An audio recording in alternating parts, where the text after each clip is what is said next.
Gaaffii warri rifeensi kee kuni waggaa meeqatti haga kana dheeratee jettanii kana gaafachuun duratti wanti ati itti fayyadamtee akka kanatti siif tole kun maalidha jettanii too gaafattanii bareedinatti fakkaata. Warri waggaasaa yookaan immoo isaa turtii agamii keessatti jettan waan sanafummaa of keessaa qabdan jedhee yaada. Bakki jirtanitti nageenyi isiniif haa ta'u. Arras immoo deebi'ee dhufeetee jira. Akkuma asirratti argaa jirtanii rifeensa koo guyyaatti miicu ture. Wantan qopheeffadhe itti fayyadamuuf asuma gubbaarratti waliin ilaalla jechuudha. Ani yeroo hundumaa waan itti fayyadamu sunuma fuulduratti akkuma argitanii bakka afuritti hiramee hojjetamee ture. Amma kana boos horii jira sana hiikee haala kanaan deebi'ee dhufee jira.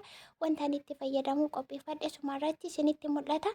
Tokko lamaan isinii ibsa. Akkasuma laayikii share gochuun irraanfatina. Sabiskiraayib gochuun maatii keenyatti dabalama. Warri laayikii warri sheerii immoo hiriyoota keessaniif illee sheerii godhaati. Obsaan waan ta'e dhamtaani.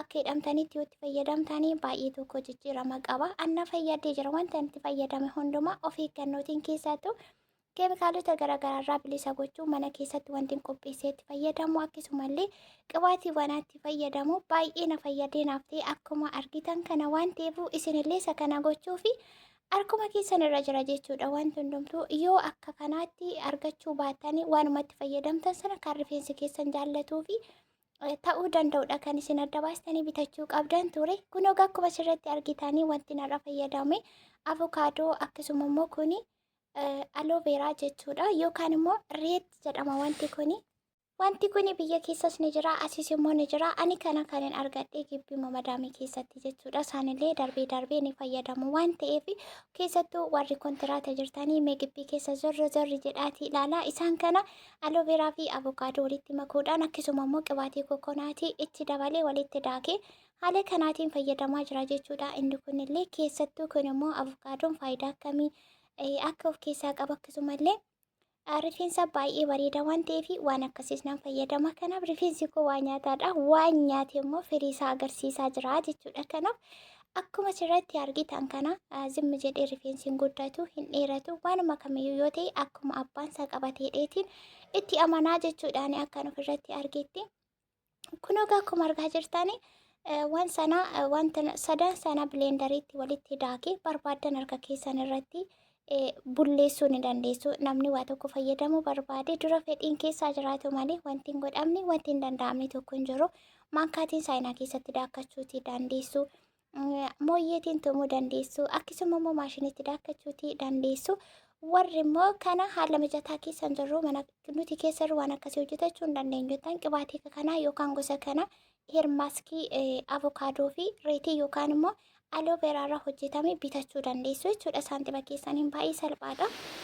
Akkuma isiniin jedhee murteessaan fedhii keessan jiru yookaan kaka'umsa rifeensa keessaniif qootanii kun egaa akkuma asirratti argaa jirtanii jalqabaa gadhumaatti walirraa hiruutiin massaajii godhee maaliif faayidaan sana keessa jiru sirriitti keessa seenee akka hojii hojjetuudhaaf jechuudha. Kuni otoo miiciin duratti torbanitti yeroo tokko wantoota akkasiitti illee nan fayyadama. Goddinyaan koo yeroo baay'ee na bira jirti yeroo viidiyoo hojjedhu. Erga viidiyoo waraabee dhumarratti sagalee irratti waraabaa daqiiqaa 30 booda ofirra tursee amma kana shintibeetii keessan jira maal gochuun miicuu fi akkasuma immoo warri foroforii nu rakkisaa jettanillee as gubbaa shaamboo akkamitti akka fayyadamu foroforii baay'ee kan na fayyade wayii tokko jira jechuudha. Kanaan dura foroforiin baay'ee na rakkisa ture amma garuu otoo yaadiin otoo hin beekinaanii narraatii badee jechuudha. Akkam akka ta'e iyyuu anaafuu gaaffiidha. Foroforiin guutummaa guutuutti hin badu haga isaa salphisuun ni danda'ama jedhanii ogeessonni fayyaallee ni gorsu garuu immoo baduu danda'a.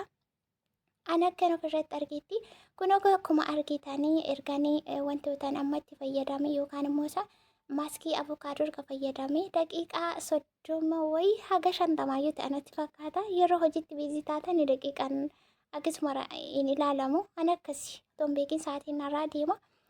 Amma kana shintibeetii keessa galee miicuuf jira. Argitanii akkamittiin akka inni lallaaffisee jiru jechuudha. Kana jechuun egaa rifeensi keenya akka hin caccabne akka hin buqqaane akka hin harcaane akka hin gugguduunfamneedhaaf jalqabatti yeroo guggisan irrattidha wanta inni barbaadu kan nuti qopheessuufii qabnu jechuudha.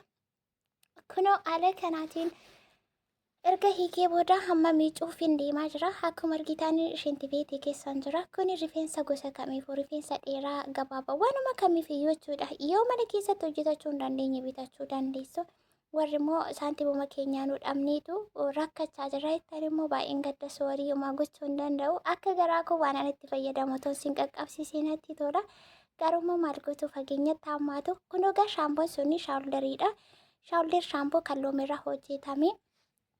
Dandiraaf keerii jedha yookaan immoo isa foroforiidha baay'ee gaariidha. Ni balleessu yookaan immoo haga isaallee ni salphisa jechuudha. Akkasuma immoo gaafa dibatatti fayyadamtanii irra caalaa dibata kireemii ta'e yookaan immoo qibaatii furdaa ta'e rifeensa keessan buqqeessaa otoo hin taane caafisaattiidha kan isin irra caalaatti dibuu qabdanii. Sababni isaa qibaatiin akkasii gara buqqee mataa keenyaatti yeroo siqu keessattuu warra foroforii qabdanii foroforiin suni akka baay'atutti gargaaraa jechuudha. Kanaaf haga dandeessanii jalqaba isaarratti qibaatii fasaashii yookaan dhangala'aa ta'e itti fayyadamuu dhuma isaa yookaan caafii isaarratti immoo isaa qibaatii kireemii sanattidha kan isin fayyadamuu qabdanii.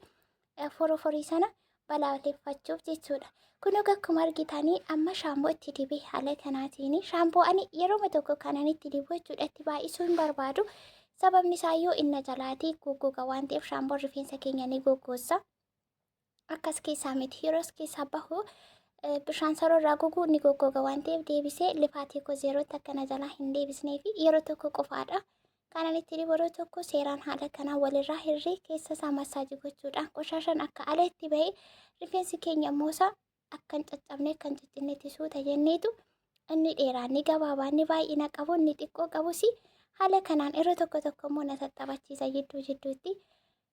Kunoo akkasii keessattuu warri rifeensa gabaabaa qabdan waan akkasii kan hojjetachuu waan akka firiisii kan hojjetachuu baay'ee tokko carraa bareedaa qabdu je'ee yaada. Rifeensi dheeraan akkasumarratti ana akka kootti akka ilaalcha kootti akkasumaraayyuu miti. Fayya buleessa ta'e rifeensa baay'ee nama hawwatu galariinsa hundumti isaa bareedaa duubni fuuldurri walqixa yoo ta'e rifeensa gabaabaatuyyuu miidhagina yookaan hubatii qabaa jedhee yaadan isin waan jettaan hin beeku malee.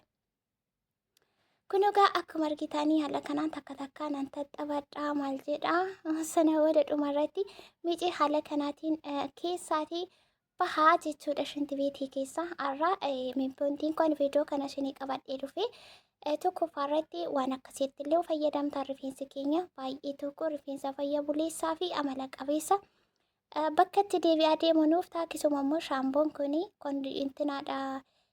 Shaawuldar shaampoodha kan loomirraatii hojjetamu jechuudha. Baay'een keessan ni beektu fayyadamnee irra homaan goone warri jettaan isa kana isinin dirqisiisu baay'een keessan immoo wanta ofii keessanii faayidama keessanii fi akka miira aariitiin illee warri yaada kennitan jirtu akkas ta'uun qabu obsa qabaachuu qabdu.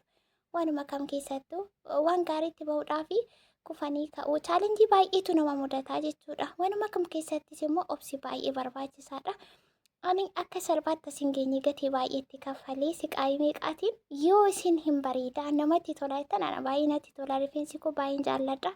Iddoo guddaan qabaa fi isinis immoo waan isin jettan yaada keessan isintu beeka garuu akka salphaatti miti wantichi gatii nama kaffalchiisa. Sana immoo akkuma abbaan godhe yookaan fillaagootii fedhii keessan jirudha. Kun dhumni isaa kana fakkaata baay'ee bareeda argamee xumuree booda. Haala kanaatiin jechuudha rifeensa keenya kan miicachuuti illee qabnu viidiyoo haga xumuraatti haganas keessaa bahee qibaatiitti dibee maal godhutti yoo waraabe inni isinitti dheerata waan ta'eef gaaffii yoo qabaattan saba istaatii keessan koomentii jalatti naa barreessaa. Viidiyoo kana laayikii sheerii godhaa. Warri maatii ta'an immoo sabiskiraabii gochuutiin maatii ta'aa isiniin jechuu barbaada. Haasana naasa'uu nama tokkoof yoo galuu baate tokkoof immoo sirriitti galuu danda'a. Walii keessaniif sheer godhaa baay'ee.